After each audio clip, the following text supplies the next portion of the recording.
그 밥을 이렇게 식사를 어른들하고 이렇게 할 때요. 그때는 이제 쌀이 귀에 쓸 터죠. 그리고 농사가 제일 산업의 기반이 되었던 갓 거기서 이제 벗어나기 시작했던 새마을 운동을 통해서 벗어나려고 했던 그 어간에 우리 자신들이 이제 어른들하고 항상 밥을 먹게 되면 이 밥풀이라고 하는 단어를 이제 어른들이 쓰죠. 밥풀을 흘리지 마라. 밥풀을 남기지 마라. 그래서 밥을 먹고 나면 꼭 어른들이 이렇게 밥에다가 뭘 해요? 물을 넣죠. 물을 넣어서 쏙 헹궈요. 그리고 그 밥그릇을 뭡니까? 그대로 이제 마십니다.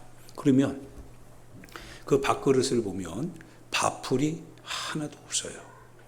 만약 먹다가 밥풀을 상위 위에 떨어뜨리면 그거를 그대로 이렇게 주워 먹어요. 왜 그러냐면 우리는 모르지만 근데 어른들은 농사를 져봤거든요. 농사를 져보니까 이 밥풀, 이 쌀 한 톨이 그게 농부들의 피와 땀이 들어가 있는 것을 아시는 거예요. 귀하게 여겨라. 귀하게 여겨라.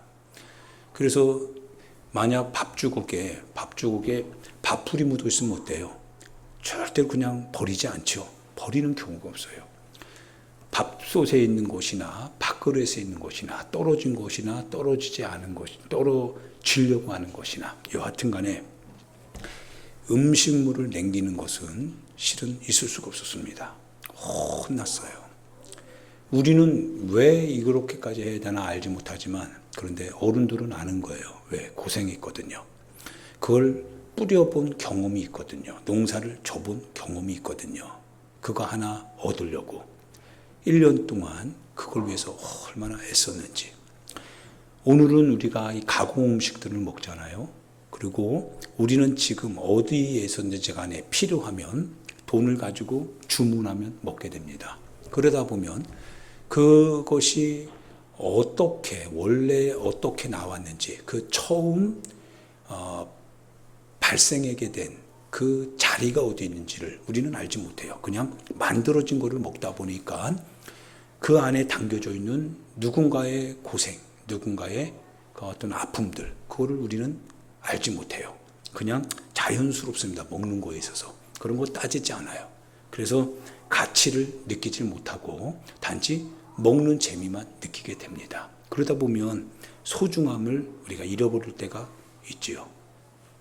소중함을 알기 위해서는 반드시 그 첫 번째 그 작업의 현장을 가야 됩니다.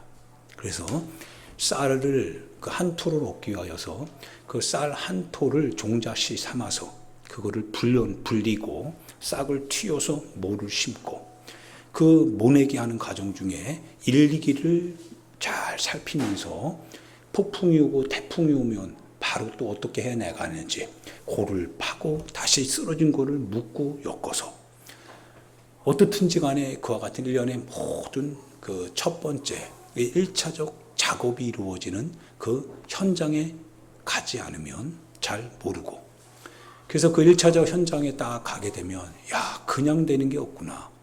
그냥 얻어지는 것이 없구나. 이거를 깨닫게 되죠.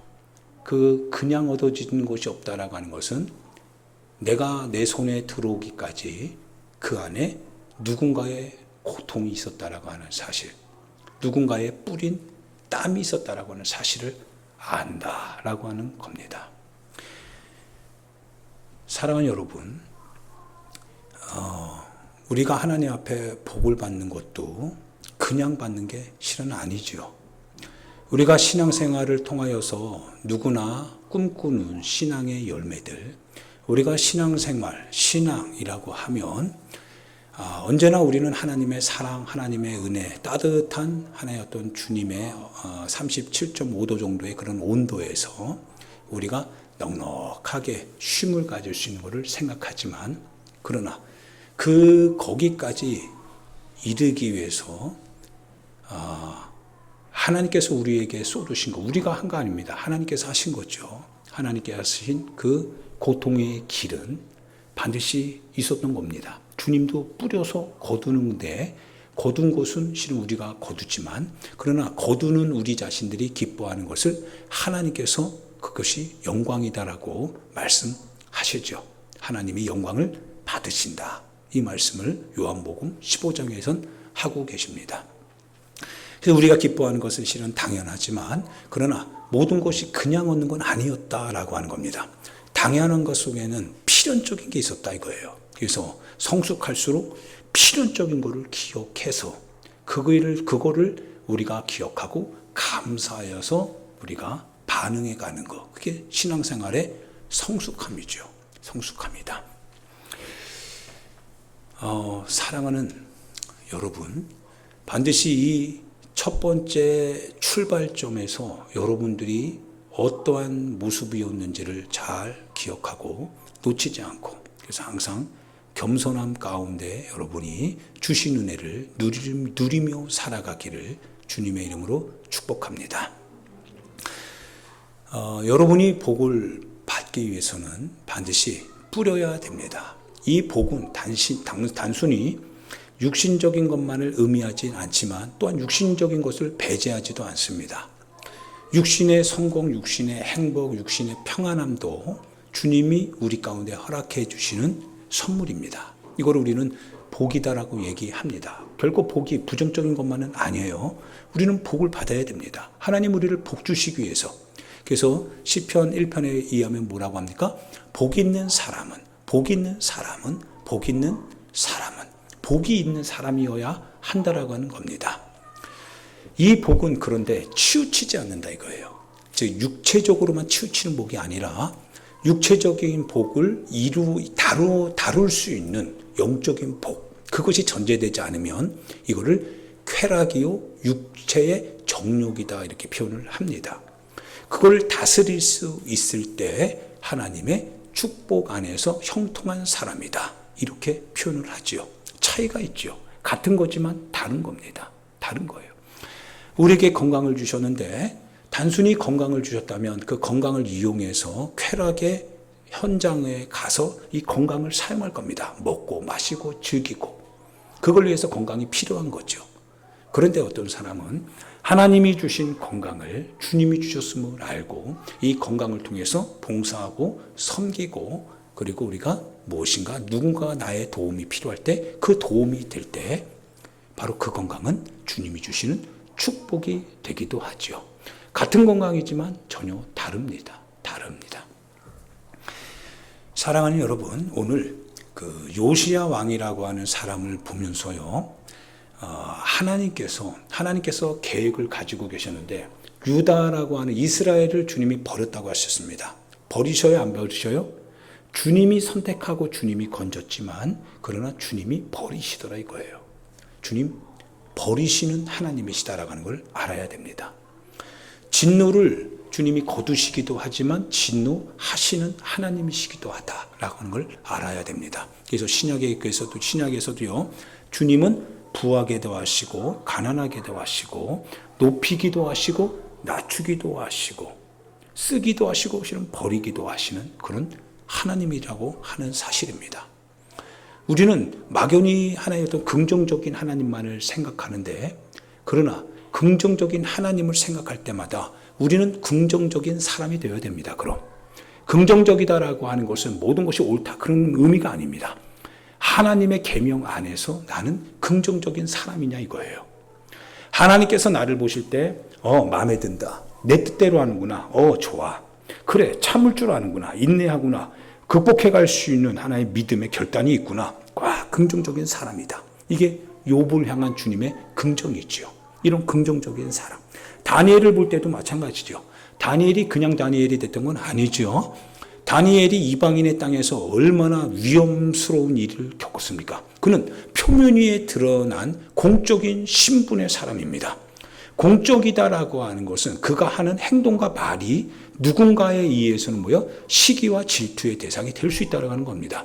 더군다나 이방인의 땅에서 이방 신을요, 그걸 거짓이요 우상이요 그 신은 신이 아니다라고 말하는 다니엘의 그 입 그리고 그 행동, 그거는 이방인의 권력 앞에서 그거는 반드시 능지처참당해도 제일 우선 순위에서 능지처참 당할 수밖에 없는 그러한 고백이 곧 다니엘의 고백이 될 수밖에 없다라고 하는 사실이죠. 그런데 그 다니엘이 어떡합니까?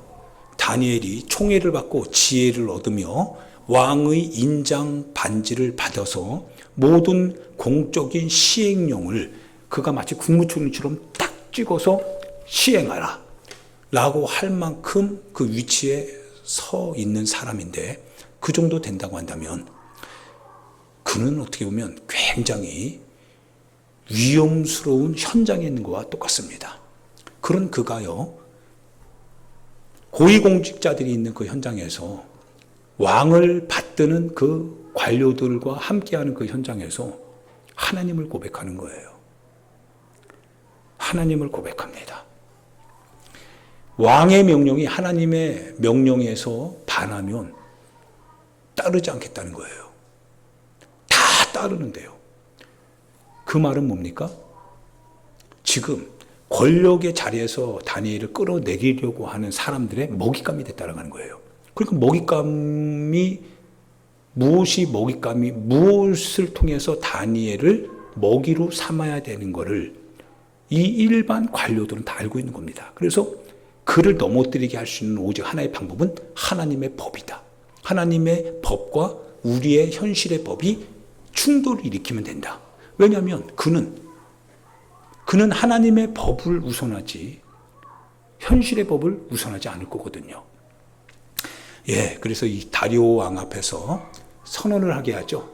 모든 이 시가 되면, 정한 시간이 딱 되면 모든 이 땅의 제국 안에 있는 민족들은 다 그 시간에 왕이 있는 이 장소를 향하여서, 이 우상을 향하여서 다 머리를 수그려라, 숭배하라고 하는 거예요.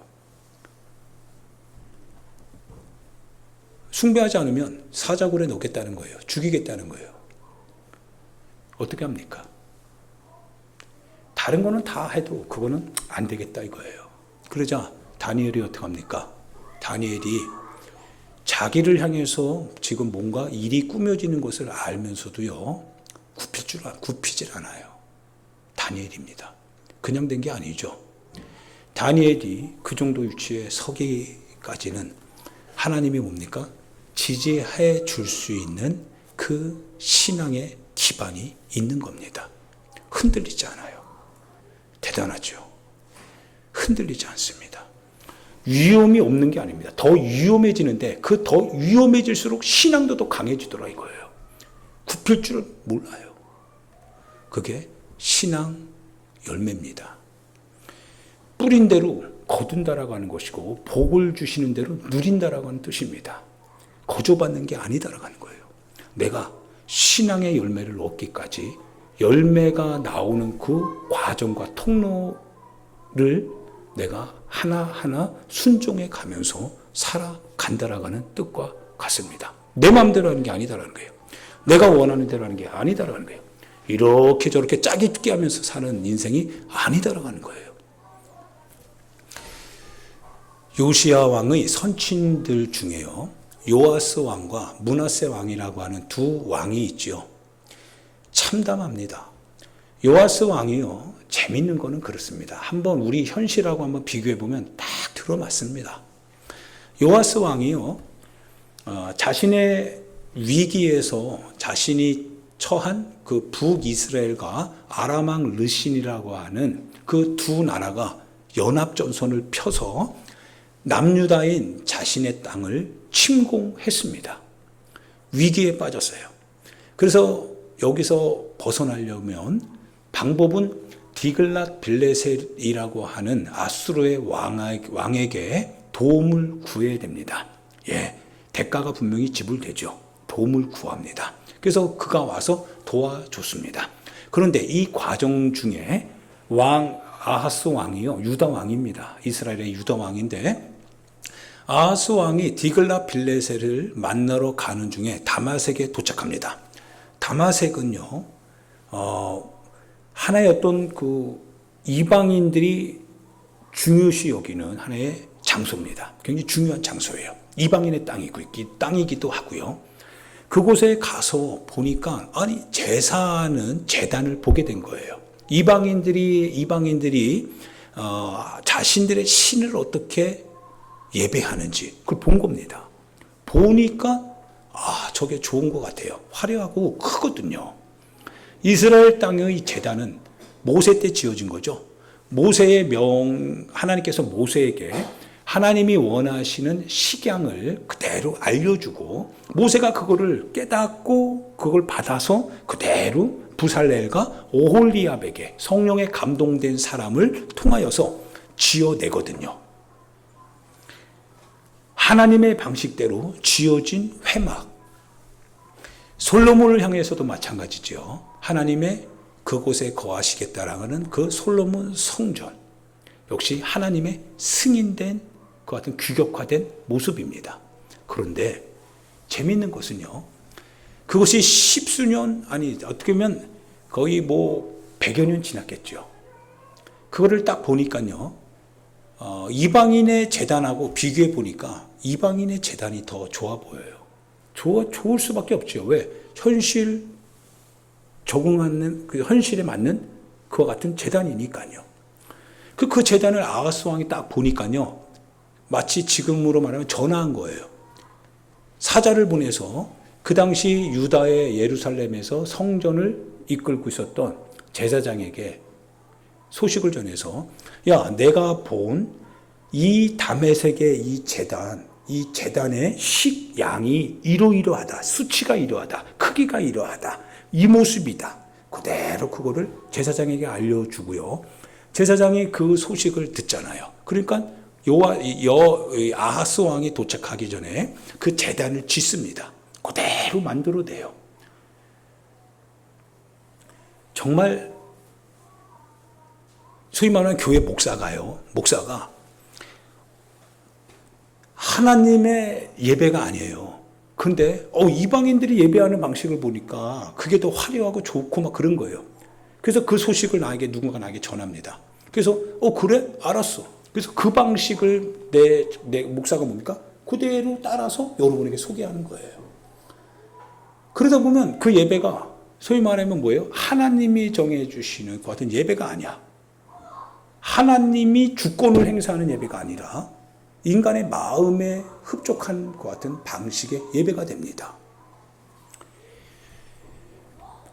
사람들이 그 게임에 넘어가서 그거를 50년 이상을 섬겼다고 합니다. 문화세 때는. 하나님이 허용했을까요? 하나님께서 허용하지 않지요. 그래서 율법책이 발견됐다라는 건 뭐예요? 율법책이 없어졌다라고 하는 거예요. 수십 년의 시간 속에서 하나님의 율법책이 없어진 겁니다. 1차적 그 근원이 되는 기록물이 없어졌다라고 하는 거예요. 없어진 채로 그럼 뭐예요, 지금? 만들어지고 있다는 거예요. 그러면 하나님께서 이제 그거를 hil기야라고 하는 제사장을 통해서 요시야 때 발견하게 합니다. 발견해낸 그 율법책을 보니까 제단의 양식이 이런 게 아니더라 이거예요. 하나님의 예배 방식이 이런 게 아니더라 이거예요. 그런데 세월은 많이 지나갔잖아요. 사람도 이미 다 적응했잖아요. 지역의 예배 초소가 지금 파다하게 퍼져서 자기 마음대로 하고 있잖아요. 어떻게 수습합니까? 이거는 옛날 기록물이니까 이거 폐기해. 폐기 처분해. 지금은 어떻게 바꿀 수 없어. 상황이 너무 지나갔어. 이거 어떻게 해볼 수 없고 이미 우리가 여기에 적응됐는데 이걸 어떻게 바꿔? 그냥 가. 밀어붙이고 이거 하지 마. 그런데 요시야 왕이요. 그러지 않더라 이거예요. 그래서 여러분과 제가 그 율법책이 발견됐다라고 하는 소리를 딱 듣는 순간요. 사라졌던 예배의 기준. 우리가 하나님을 어떻게 섬기는가. 우리가 신앙생활을 어떻게 해야 되는가라고 하는 그 기준이 없는 가운데서 자기 소견에 따라 신앙생활했던 그런 현장에서 이제 기준을 찾았다. 이것이 예배구나. 이게 신앙생활이구나. 야, 이것이 하나님이 우리에게 원하셨고 말씀하셨던 그 수치, 치수구나. 옷을 찢는 거죠. 즉 자신의 옷을 찢을 수 있는 그런 통복하는 마음이 있어야 됩니다. 할렐루야. 그게 신앙인의 개혁입니다. 개혁입니다. 우리의 삶에 있어서도 마찬가지죠. 우리의 삶에 있어서도 하나님의 법 없이, 하나님의 기준 없이, 하나님의 원리 원칙 없이 시대에 따라, 세월에 따라, 형편에 따라, 상황에 따라 만들어진 사람의 필요와 사람의 요구에, 시대에 부응하는 것 같은 요청에 맞추어서 만들어진 제각각 그런 신앙생활을 하는 것이 아니라 하나님의 기준을 발견하고 하나님의 뜻을 내가 찾았을 때 내가 입고 있던 이 옷을 찢고 내 자신의 신앙의 이와 같은 하나의 외적인 모습들을 다 찢고 하나님께로 돌아가자. 하나님께로 돌아가자. 하나님께로 돌아가자. 하나님의 말씀의 현장으로 돌아가자.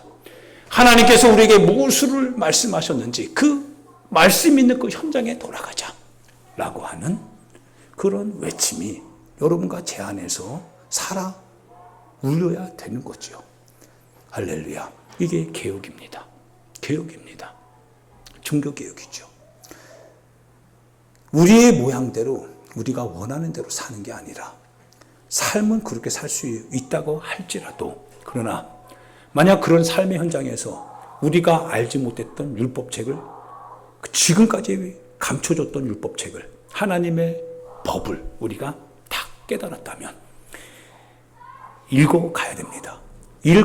읽을 때마다 요시야 왕과 그 주변에 있던 신하들이 다 대성통곡했다고 했습니다. 너무 바뀐 거예요. 너무 바뀐 거예요. 자기 아버지 때 선친들이 이방인의 땅에 있는 그와 같은 모습을 보고 이방 사람들이 우상에게 섬겼던 그와 같은 제사의 양식을 자기 하나님을 섬기는 양식과 합체시킨 겁니다. 야, 우리가 불편하게 하나님을 그렇게 섬길 이유 없다. 이방 신을 섬기듯이 그들이 종교 생활 하듯이 야, 우리도 우리 하나님을 그렇게 섬기는 게 낫지 않겠느냐라고 하면서 성전에 있는 노제단들을 그냥 뒤쪽에다 팽개치고 그 안에다 새로 지은 제단을 쌓고 하나님이 원하셨던 모든 그 같은 부삽들이나 성전의 기물들을 싹 다 창고에 넣어버리고 새로운 거, 자기들이 원하는 거, 그리고 그 위에다가 번제물과 소제물과 내용들은 똑같이 하면서 근데 하나님의 형식은 싹 다 자기들이 원하는 방식으로 바꾼 겁니다. 예배는 있는데 예배라고 하는 단어는 있는데 그 예배의 형식이 하나님의 형식이 아니더라 이거예요. 이거 어떡합니까? 여호와스 왕이요 그거를 그대로 하는 거예요. 하나님의 목소리가 없어요. 므낫세가 50년 동안을 이 자기 선친 아하스가 행했던 걸 그대로 배울 뿐만 아니라 더 악하게 합니다. 더 악하게 이방 신을 따라서 그렇게 하나님의 백성들을 왜곡시킵니다. 55년 동안을요. 사람들이 백성들이 므낫세의 꿰매에 빠졌다고 했어요. 므낫세의 꿰매에 빠져 하나님의 진노 아래 서게 됩니다. 그리고 이제 왕이 된 분이 요시야 왕인 거예요. 그의 나이 8세입니다. 그의 나이 8세가 되었고 그러고 나서 그가 다스린 지 18년 그러니까 26세 때 드디어 성전을 보수하게 되었는데 성전을 보수한다는 건 뭐예요? 성전이 무너졌다고 하는 거죠. 성전이 다 회파되고 있다고 하는 겁니다. 그런데 요시야의 마음에 성전을 보수해야 되겠다라고 하는 마음을 갖게 되고 그래서 hil기야로 하여금 성전 건축을 위하여서 은을 가지고 쓰게 합니다. 성전을 보수하기 시작합니다. 그러던 중에 수십 년 동안에 없어졌던 그 율법책이 발견되는 거예요. 수십 년 동안에. 그러면 수십 년 동안에 법 없이 그들이 하나님을 예배한다고 했지만 알고 보면 이방 신을 향한 예배랑 똑같았던 겁니다. 다른 말로 말하면 혼합 종교라고 하는 거예요. 하나님을 섬기는 듯 그러나 속에는 다른 신들을 섬기는 거죠. 그러다가 율법책을 딱 발견하는데 요시야 왕이 율법책을 한 구절 한 구절 주님의 방식과 주님의 마음을 담아 쓰여진 그 율법책을 읽어 나갈 때마다 가슴이 미어지고 통곡이 아니 될 수 없는 겁니다. 그러더니 이제부터 용기를 내는데요. 용기를 내는데 지역 산당이라고 하는 예배의 그 제각기 예배 드리는 그런 사람들의 예배 초소를 싹 다 더럽힙니다. 회파시킵니다. 파괴합니다. 제사장들이 졸지에 하루에 실직자가 됩니다. 무시무시한 일을 하는 겁니다. 얼마나 지역 산당에서 사람들이 원성의 목소리가 나오지 않겠어요? 저 왕이 뭔데 저 젊은 놈이 왕이 돼가지고 우리가 지금까지 수십 년 동안 해왔던 산당 제사를 지금 뭔데 회파시키냐 이거예요. 우리를 실직자 만드냐 이거예요. 그리고 푸른 나무 아래 작은 산 위에서 행했던 이와 같은 우상 숭배, 음란하게 섬겼던 우상 숭배를 싹 다 철폐시키고 그 제사장들을 죽이고 그 모든 아세라 목상부터 시작해서 바알의 제단들을 회파시킨 다음에 그걸 싹 다 부서뜨려서 가루로 만들어서 무덤에다 버려버리고 그리고 나무로 만들었던 것 그런 아세라 신들 목상들을 다 불살라버리고 그러니까 지금까지 해왔던 이 혼합주의 종교 신앙에 젖었던 사람들이 자기가 숭배했던 그 신들이 그렇게 처참하게 부서져 가는 것을 볼 때 찬성하는 사람도 있겠지만 불만을 토로하는 사람도 없지 않겠죠. 얼마나 무시무시하냐 이거예요. 그런데 요시야 왕이 힘을 잃지 않았던 것은요. 요시야 왕이 그럼에도 불구하고 담대할 수 있었던 것은 뭐가 있기 때문에 그래요? 하나님의 율법책이 있기 때문에 그렇습니다. 기준이 분명한 거예요. 하나님 앞에서 모호한 신앙이라고 한다면 그렇다면 용기도 없을 겁니다. 이래도 될 것 같은데 라고 하는데 내 거 주장하다 보면 부딪히니까 그럼 부딪히는 거 말고 그냥 내 거 잠깐 내려놓고 저 사람 거 받아들이지. 모호하면 문제될 건 없죠. 오히려 대부분의 사람이 가는 그 방향에 내가 편승하면 편한 거니까. 그런데 양심은 걸리는 거예요. 근데 양심은 걸리지만 양심이 걸리는 거를 지지해 줄 수 있는 건 없는 거예요. 양심이 그냥 걸릴 뿐이에요. 그런데 요시야 왕에게는 이 잃어버린 율법책 하나님의 말씀을 이제 발견한 겁니다. 힘이 되는 거예요. 사랑하는 여러분, 신앙생활은 그래서 내 안에 기준이 분명하게 서야 됩니다. 나를 밀어주는 힘이 분명해야 됩니다. 할렐루야. 그래서 너희가 예루살렘을 떠나지 말고 위로부터 오는 능력, 성령을 받아라. 성령을 받으면 성령이 임하시면 너희가 능력을 받고 예루살렘과 온 유대와 사마리아와 땅끝까지 이르러 내 증인 되어라. 증인되는 게요, 그냥 되는 게 아니거든요. 자신의 지금 처한 환경에서 이제 쫓김당하는 거거든요. 출교당할 걸 각오해야 되는 거거든요. 핍박도 받을 걸 각오해야 되거든요. 바울이라고 하는 것 같은 열정주의적인 유대인에 의해서 갇힐 거, 죽임당할 거, 그거 감당해야 되거든요. 그래서 스데반 집사님이 죽임도 당하잖아요. 그런데 기준이 분명한 거예요. 기준이 분명하니까요, 두려움이 없는 겁니다. 기준이 모호했다면 아마 그렇게 못했을 것 같아요. 그러니까 주님이 떠나지 말라는 거예요. 성령을 받아야 된다는 거예요. 신앙생활도 마찬가지입니다. 신앙생활도 내가 이렇게 할 때 내가 하는 건지 주님이 원하시는 건지 분명해야 되잖아요. 내가 이것을 선택할 때 이것을 주님이 동의해 주시는지 동의해 주지 않는지, 동의해 주신다고 한다면 반대가 부딪혀도 담대한 거예요. 왜? 기준이 있으니까요. 주님의 말씀에 기준을 두고 내가 행동할 때, 결정할 때 흔들리지 않는 거예요. 왜? 확실하니까요. 대본대로 했다 이거예요. 내가 대본대로 했다 이거예요. 대본대로. 내 의향대로 내 의중을 따라서 애드립 한 게 아니라 나는 대본대로 그대로 움직여 간다 이거예요. 왜? 종이니까요. 종이 주인의 말을 따라야 되지 않겠어요? 주인이 말하는 대로 행동해야 되지 않겠냐 이거예요. 그 요시야 왕이요. 하나님의 말씀에 기준을 두고 그 시대에는 어떻게 보면 엄청난 파장을 일으켰던 거예요. 많은 그 같은 사람들의 반대의 목소리가 아주 유대 곳곳에서 막 울려 퍼지기 시작한 거죠.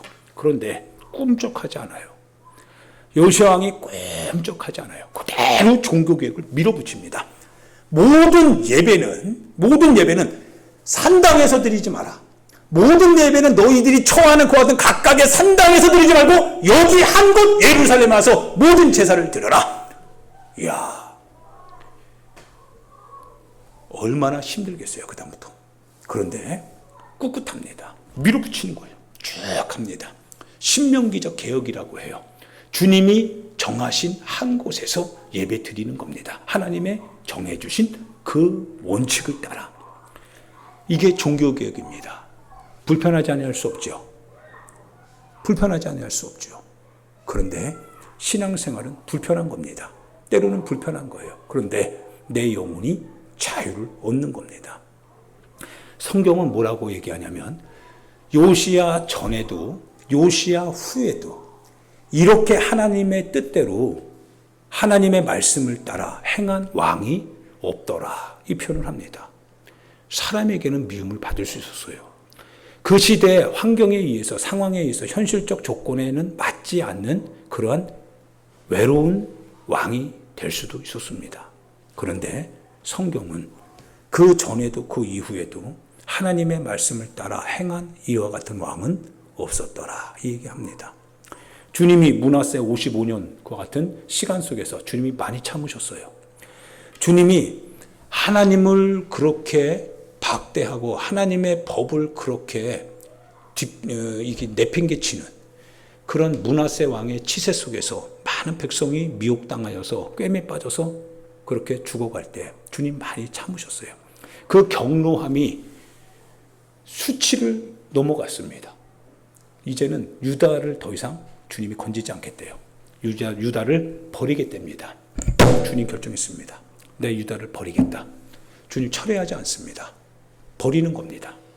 왜냐하면 하나님의 뜻에서 더 이상 그가 돌아올 기미가 안 보인다 이거예요. 그들이 원하는 대로 한다 이거예요.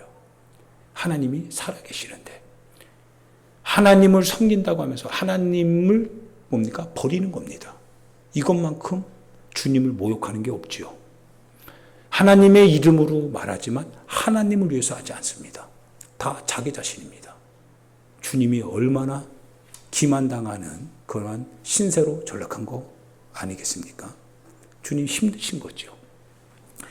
예루살렘, 이스라엘 이제 주님이 버린답니다. 그런데 참 놀라운 것은 그런데요, 하나님께서 훌다라고 하는 여선지자를 통해서 말씀을 하시는데요.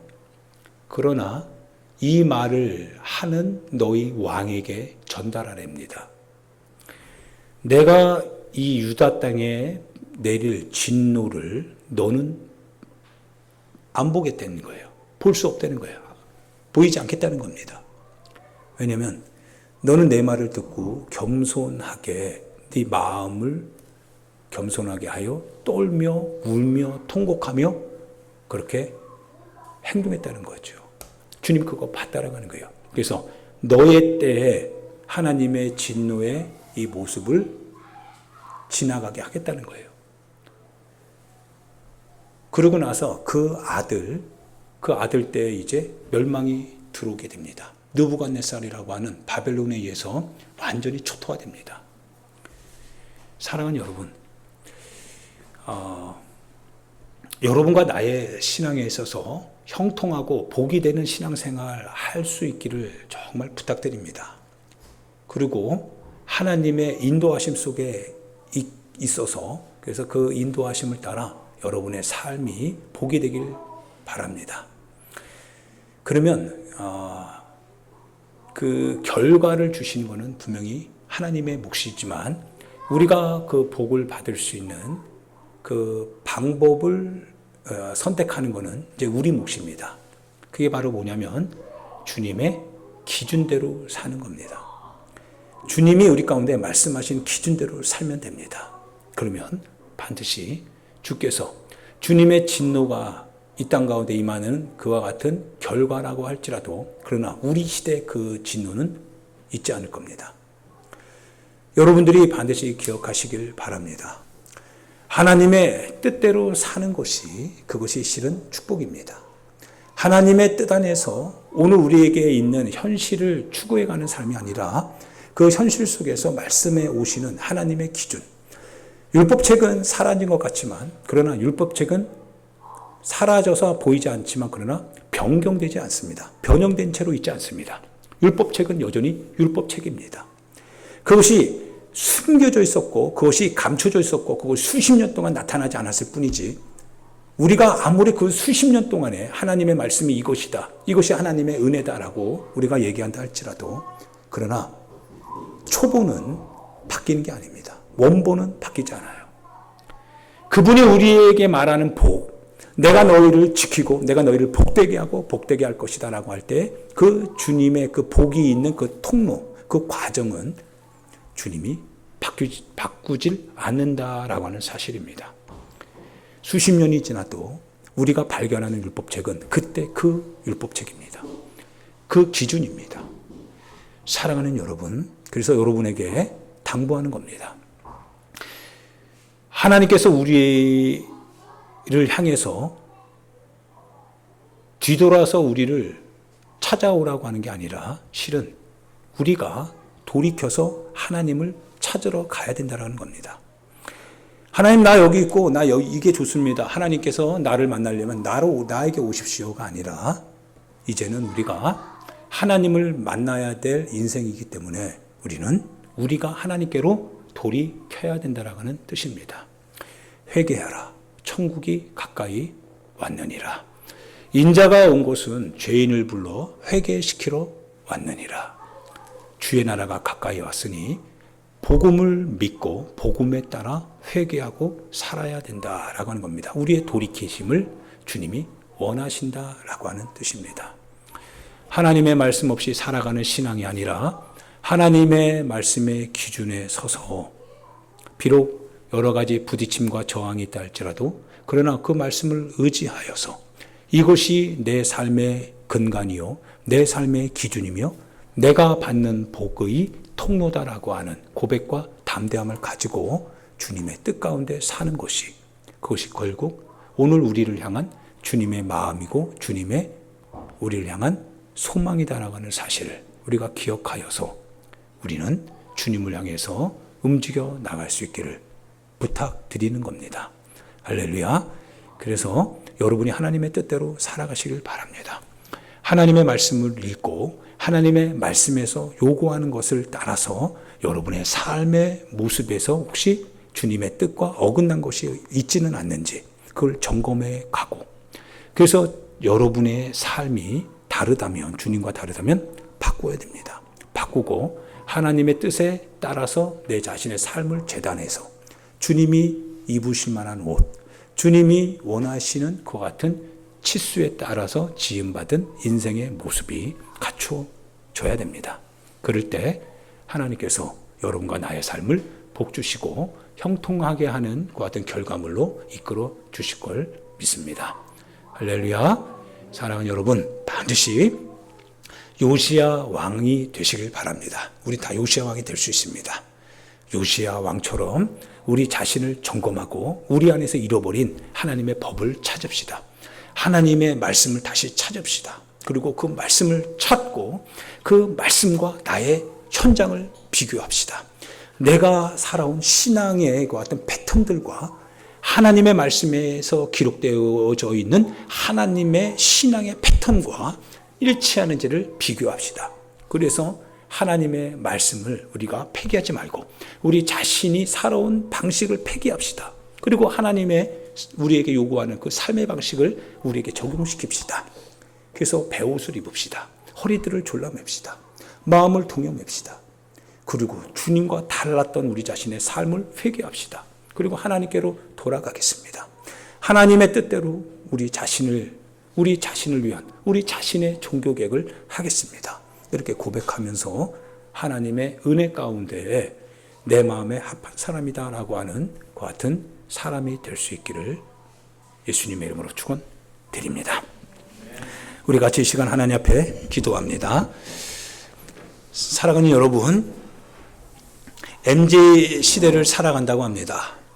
자기 마음에 원하는 거, 그것을 얻으면 그게 맞다라고 얘기하는 그런 시대입니다.